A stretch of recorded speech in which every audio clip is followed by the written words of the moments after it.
Hi. In every great business we have ever encountered, we realize, the importance of what it means for the leader to be in command. And that's really when it works. And when the leader wants to be in control of everything, that's normally when it's not going that well. So it's a lesson to be learned, and the question is, when will we all learn that lesson?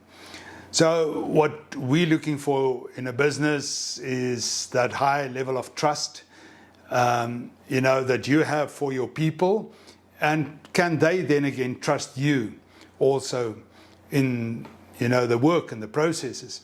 And one of the key drivers we think that can really change this for business is the ability, or your ability, to become that better coach, where you continuously look for synchronicity.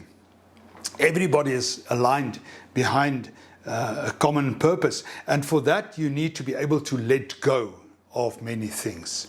And you can't let go, obviously, if you haven't learned how to coach, or if you don't coach people to become good at what they're doing, better than what you are.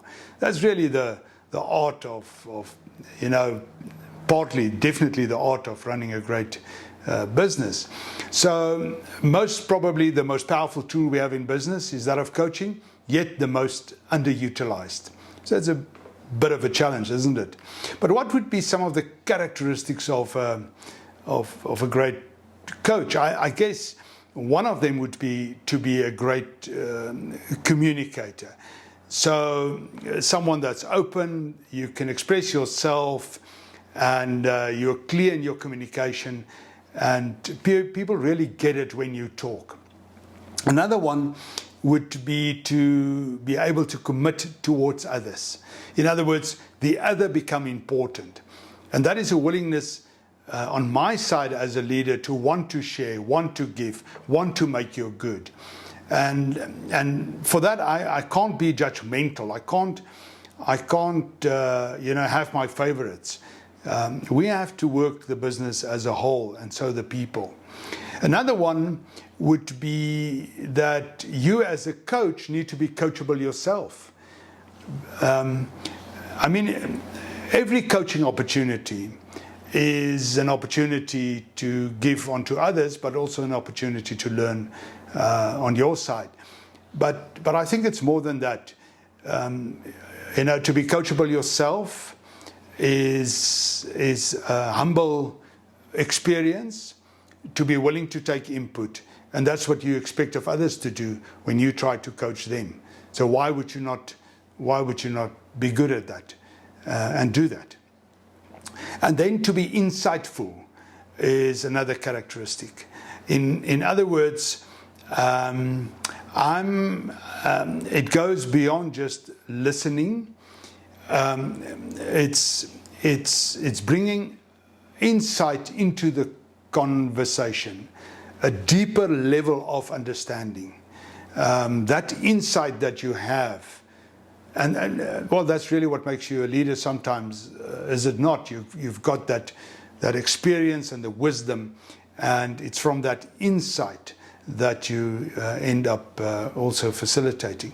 And then you have to be confident. By that we simply mean high energy levels, positive, constructive. You understand, your role as also one of, be inspirational and inspire others to want to change and want to grow and want to mature and want to become. And then I think lastly, there might be more, but lastly, it is the fact that you actually value process, that performance coaching process, and how you do it, A, B, C, D, E, you're good at that process. And you value the process and you follow the process, because it's really the process that will unlock it for you as a leader. Personally, I think behind all of this is another principle, and it's that of scaffolding. Scaffolding is that infrastructure that you create in the business, that whilst I'm willing to learn somebody else, I'm also willing to learn in that process. In other words, we create a business that is actually defined, and the culture in that business is defined by one that is teaching. And through our teaching, we also mature as a business. So the space of work becomes the classroom where we teach. And one of the things that you do as you teach is to become the master coach. So we have to create a culture where we can challenge some of the rigid beliefs in the system. Often these are negative beliefs. Or we need to create a culture where, if people don't see what they're supposed to see, then through a process you can actually give them new eyes. And that you will not be able to do if you don't come in the right relationship and facilitate from that relationship in helping others. Bottom line is, the master coach has the ability to change people's behaviors, make it sustainable, and allow that to facilitate improved performance over time. And that is why coaching is obviously so important to us. And when you do that from an authentic perspective, then it's not only you that become, but so do they. So this is maybe a challenge for 2023. Each one of us, maybe a good start for 2023 is ask yourself, how good a coach am I? And can I improve on this? Because this is really, I want to believe, the most